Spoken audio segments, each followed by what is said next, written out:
خسته خسته سلام شکسته شکسته کار خونه میکنی. Salam alaikum wa rahmatullah, chers auditeurs. Bienvenue dans l'Orbcast et plus grand encore, bienvenue au premier lancement de notre série Les jours de nuit. Nous ouvrons ce chemin d'écoute et de réflexion avec humilité et gratitude en espérant que chaque épisode soit une bouffée de clarté et de douceur dans vos vies. Aujourd'hui, nos cœurs sont recueillis. Nous présentons nos condoléances à l'imam de notre temps, Ajjalallahu Ta'ala Farjuh Sharif, et à vous et à tous les amoureux de Sayyida Fatima al-Zahra alayha salam, en ce jour de commémoration de son martyre.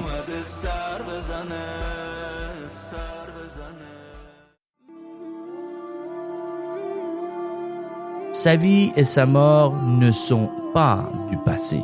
Elles sont un témoignage vivant de foi inébranlable, de sacrifice profond et d'un engagement absolu pour la vérité.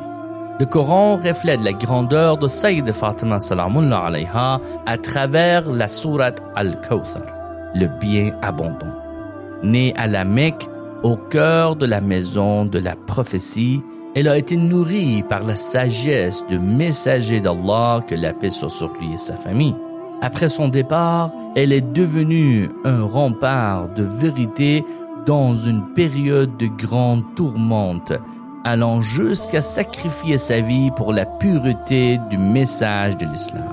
Al-Kawthar, ce n'est pas seulement un fleuve du paradis, c'est l'abondance qui déborde, bénédiction, miséricorde, lignée durable.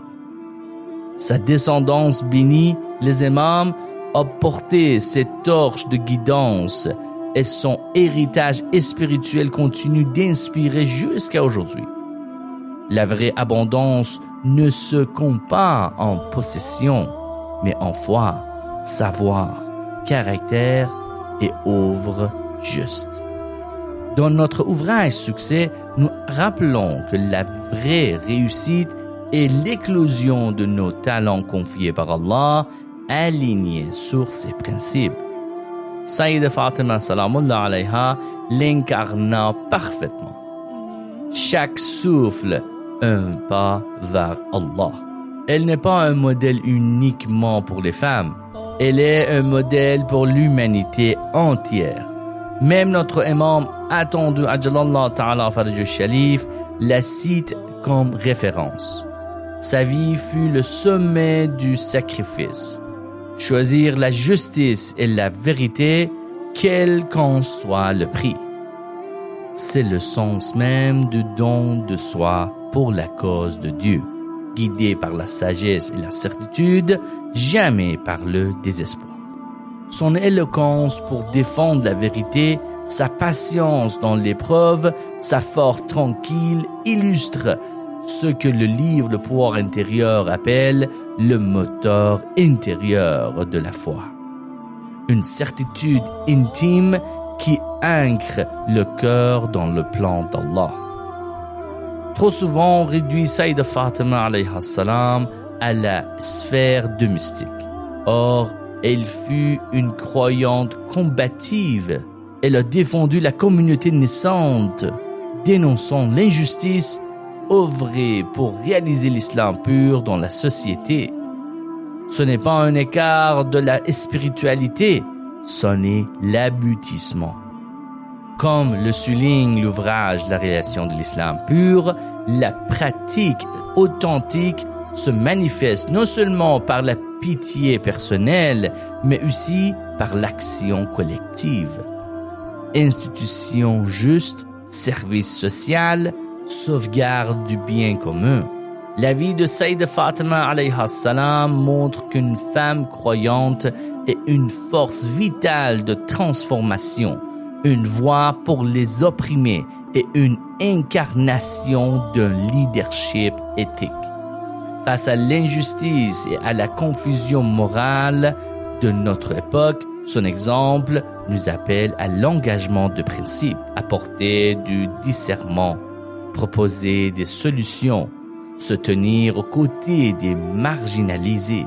Une foi qui demeure privée quand l'injustice est publique n'a pas encore rejoint son estendard. Tout nous ramène à l'intention, la niya. Le livre Le pouvoir intérieur enseigne que l'intention est la racine de l'action, la commande des membres du corps. D'où ce hadith magnifique. L'intention du croyant est meilleure que son action. Car il arrive d'intentionner un bien que les circonstances empêchent d'accomplir.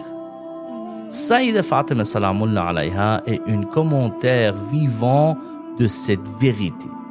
Même quand les options se raréfiaient, son intention, protéger le message prophétique, défendre la voie légitime, restait pure et vaste. Cette intention transformant les larmes en témoignage et la douleur en adoration. Message pour nous. Purifions le pourquoi avant le quoi. Avec l'intention vient la patience. Non une endurance passive, mais ce que recommande le Coran. Ya ayyuhalladhina amanu ista'inu bis-sabr was-salah. Inna Allaha ma'as-sabirin. Ô vous qui croyez, cherchez secours dans la patience et la prière. Certes, Allah est avec les patients. Le livre Le pouvoir intérieur parle aussi de Hilm, cette maîtrise qui retient la colère, approfondit la sérénité et garde le camp moral. La patience de Sayyida Fatima Salamullah alayha n'acceptait pas l'oppression. Elle lui donnait la force de la confronter sans perdre l'équilibre ni la clarté. Sa méthode, la sagesse, la clarté, la dignité. Un activisme avec adab. Elle défia le statu quo sans quitter la beauté du langage ni la centralité de Dieu. Courage moral et beau caractère n'étaient pas opposés chez elle. Ils se complétaient. Elle n'a jamais échangé la vérité contre la tactique, ni la tactique contre la vérité. Sa parole sortait du cœur purifié. Si Kawthar est le bien qui coule vers l'extérieur, son contraire est takathur, amasser pour soi, jusqu'à durcir l'âme. Dans notre ouvrage Le succès, nous opposons ces deux voies, Kawthar et takathur. Kawthar, c'est donner et faire grandir, et takathur est retenir et rapetisser l'âme. Une question à nous poser. Laissons-nous les bénédictions circuler à travers nous ou bien les barrons-nous? Sayyida Fatima Salamullah alayha nous modèle la générosité, du temps, du conseil, des ressources, de la prière. La voie de Kawthar, c'est transformer le privilège en service et la douleur en compassion. Donc, il y a 4 pas simples pour honorer sa voix. Bilan d'intention. Ouvrir et clore la journée par 2 minutes de doigts pour aligner nos intentions. Deuxièmement, cercle d'apprentissage. Instaurer chaque semaine une lecture familiale, Coran ou enseignement des Ahl al-Bayt alayhim as-salam. Troisième, justice discrète. Choisir un acte d'infar régulier que personne ne voit entre vous et Allah. Quatrième, parole principielle.